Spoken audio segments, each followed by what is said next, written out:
ঈদ উপলক্ষে স্পেশাল একটা খিচুড়ির রেসিপি তোমাদের সামনে শেয়ার করব, মানে তোমাদের কাছে। আসসালামু আলাইকুম, কাছে বা দূরে যে যেখানে আছো, আশা করি সবাই ভালো আছো। তো এই যে দেখো, এটারে কি বলে, কোন মানে কি খিচুড়ি বলে পরিচিত সেটা জানি না। তবে এই যে কাঁচা আম কিছুটা টুকাই নিলাম একদম গাছ থেকে পাইরে, আর একটা মিষ্টি কুমড়া নিয়েছি। আর এখানে বুটের ডালটা আগে থেকে আমি ভিজিয়ে রেখেছিলাম, সেই বুটের ডালটা ভালো মতো ধুয়ে একদম পরিষ্কার করে নিচ্ছি। তবে এই জাউ, মানে আমাদের এলাকায় এই খিচুড়িটার নাম জাউ খিচুড়ি বলে পরিচিত। তো মুসুরির ডাল আর চালটা ভালো মতো ধুয়ে পরিষ্কার করে নিয়েছি, একটা পাত্রে দিয়ে দিচ্ছি বুটের ডালগুলো। আর মিষ্টি কুমড়া আর আমটা যে ফালা ফালা করে কেটে রেখেছিলাম, সেই মিষ্টি কুমড়ার টুকরোগুলো আমি দিয়ে দিচ্ছি। তবে এই জাউ খিচুড়িটা রান্নলে কিন্তু অস্থির মজা, অল্প মশলা দিয়ে। তো এখানে কোনো মশলা, আদা রসুন বাটা কোনো কিছুই ব্যবহার করব না। এখানে পেঁয়াজ, কাঁচামরিচ আর রসুন কুচি দিয়ে দিলাম। এখানে দিয়ে দিচ্ছি পরিমাণ মতো হলুদ ফাঁকি, পরিমাণ মতো মরিচ ফাঁকি।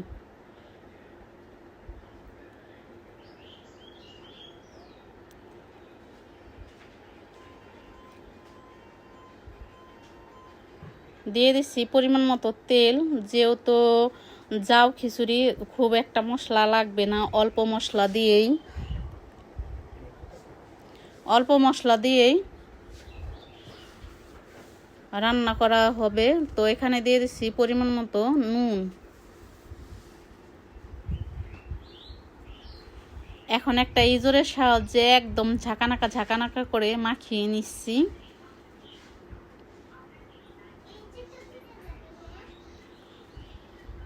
তো ঝাঁকানাকা করে মাখিয়ে নিয়েছি, দেখতেই পারতেছো। আর অস্থির সুন্দর একটা ঘ্রাণ বের হয়েছে। এখানে দিয়ে দিচ্ছি এখন পরিমাণ মতো পানি, যেহেতু জাউ খিচুড়ি এর জন্য পানির পরিমাণটা একটু বেশি লাগবে। তো এখানে দিয়ে দিলাম পরিমাণ মতো পানি দিয়ে চুলার ভিতরে বসিয়ে দিলাম ঢাকনা দিয়ে। এখন চুলার জালটা আমি ধরিয়ে দিচ্ছি। আর মাটির চুলায় যে কোনো খাবারই রান্না করলে অস্থির মজা। তো সেটা যদি হয় মাটির চুলায়, তাহলে তো কোনো কথাই নেই। তো ঢাকনাটা কিছুক্ষণ পর খুলে নিয়েছি, দেখো নেড়ে চেড়ে দিচ্ছি, কত সুন্দর একটা কালার আসছে আর সেই সুন্দর একটা ঘ্রাণ বের হয়েছে।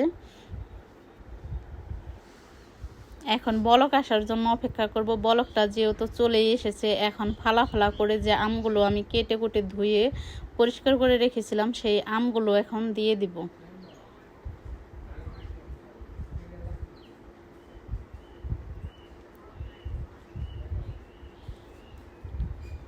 আমের টুকরোগুলো আমি দিয়ে দিচ্ছি।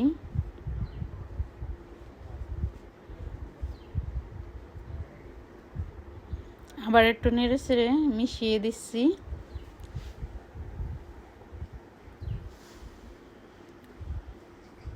দেখো প্রায় জাউ খিচুড়িটা হয়েই গেছে।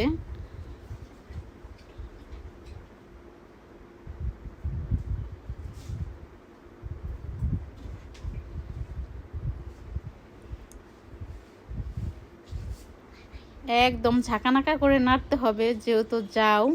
তো ভালো করে মিষ্টি কুমড়োগুলো মানে গুতিয়ে আধা ভাঙা করে নিয়ে যেতে হবে। তো নামিয়ে নিয়েছি। মাশাআল্লাহ, খেতে কিন্তু দারুণ সুস্বাদু হয়েছে। তোমরা বাসায় অবশ্যই ট্রাই করো। ভালো লাগলে এক কমেন্ট শেয়ার।